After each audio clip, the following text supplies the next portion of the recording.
Alright guys, and I have reviewed every single Alien Omnibus that has come out so far with 1, 2, and 3, and I've been waiting for Predator Omnibus Volume 1 for, it feels like, years, which I think it actually is about 3 years since they announced this title. Now with that, I do want to talk about what's inside before getting deep into what I enjoyed and didn't like, but let me just say that overall, I'm just so glad that finally we got over the legal issues and getting some Predator content from Marvel now. So this omnibus holds quite a few things. So we're going to start with Predator 1 to 4, which is basically Concrete Jungle. Predator 2, the movie adaptation, issues 1 and 2. Predator Big Game 1 to 4. Predator Cold War 1 to 4. Predator The Bloody Sands of Time 1 to 2. Predator Bad Blood 1 to 4, Predator Invaders from the Fourth Dimension, Predator Dark River 1 to 4, Predator Strange Rooks, and Predator Kindred 1 to 4. And then you got material from Dark Horse that's spread around here, like issues 46, 119, 1 to 2, 4 to 7, things like that. It's kind of just one shots or very short stories of Predator.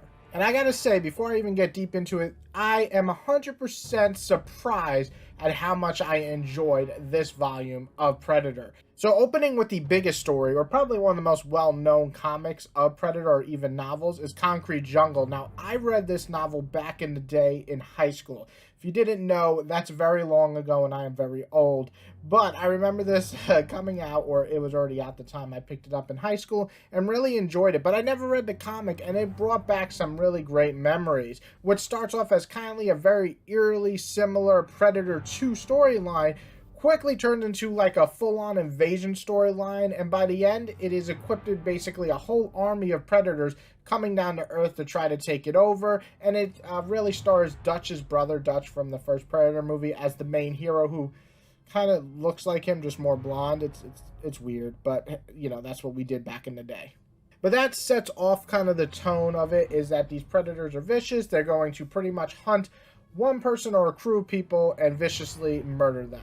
And as we go on, we travel through various different stories, and some really the over-the-top storylines, like an Italian mob versus predators, which, come on, that's what I live for, that's what I love. Or a more serious story about a pirate fighting for his life with the predator teaming up with him, which is actually better than I expected, because this gives you a little bit more in-depth view of how the predators view actual challenges and fights, and also a little throwback to Predator 2 and now Prey, if you've seen the newest Prey, which is the newest Predator movie.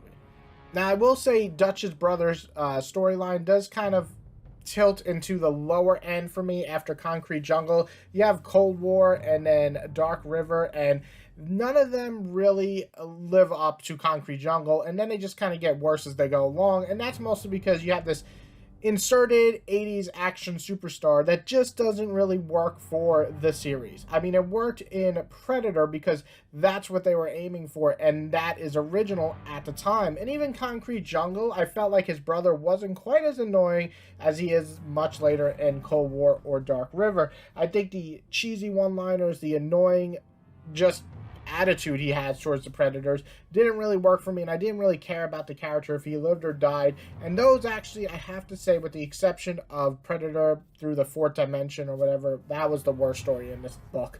But besides that, I felt like these just kind of went on a bit too long. But I have to say, there's some stories in here that really just kind of surprised the hell out of me. I think the biggest two for me was Predators Bloody Sands of Time, which I really enjoyed. But another small, very minor one I want to mention is basically a character in the wild, and it's dialogue. There's no dialogue at all, and basically he is being hunted by the predator while hunting the predator. So it's kind of a very cat and mouse game. Remind me a lot of Prey. I think maybe Prey had a little bit of inspiration from this, and I think it worked marvelously. I wish it was longer, actually. I would have accepted a longer version of this. Another one I really liked was Big Game, which is another book that I read back in the day. And this one's kind of cool because this involves the military getting attacked by the predator. You really get to see the predator lay traps, go after all the major units, and just take them out one by one or as groups. And it's cunning. It's a cunning predator, which is what we love when we watch the original Predator. But saying all that, between some bad, some okay, and some really good, the best story in this is actually saved for the very last story in this entire omnibus, which is Predator Kindred. And I have never heard of this. I've never read it. I almost want to make an entire video about it because I really just loved it. It's about a character named Buddy who witnesses his father get killed. And this happens in the first, I don't know, 5-10 pages when he's a child, and has this PTSD, not just from watching his father get killed by the Predator, but also he has PTSD because his father was very abusive, especially mentally and physically. So this is a great character study. And then you have other characters like a serial killer and a cop who she's just trying to live up to her father's standards. And it's just so great that you see all these characters eventually clash, on top of having the main view of a predator who is on the hunt. So really, this is just a great story. It's like the classic Predator, where the Predator is the main foil for almost everybody, but there's not always just good characters, especially with a serial killer running around. So yeah, I really love this one. I loved all the characters, especially Buddy. And this is the type of Predator story I wish we got more, because to me, this is not one of the best in the book. I think it's one of the best Predator stories I've ever read, in my honest opinion. So really, besides the fact that Dark River and Cold War kind of slumped this omnibus down, because that's 8 big issues, that's a good, you know, 300-400 pages of the book, and a couple of small little minor stories here and there, I really enjoyed the majority of this. I would even say those aren't horrible, Cold War or Dark River, they're just okay.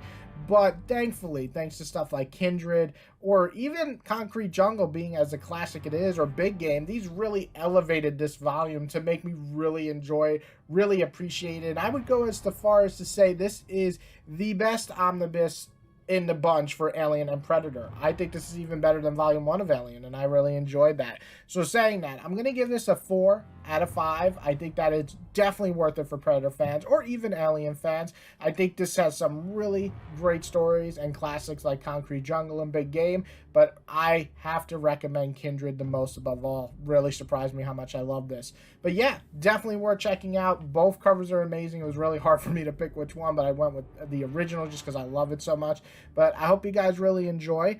And if you like my video, as always, hit that like button. If you love this, subscribe. I got more omnibus reviews coming out, comic videos, video game stuff, all that fun stuff you guys like to watch. And I hope you guys have a wonderful day.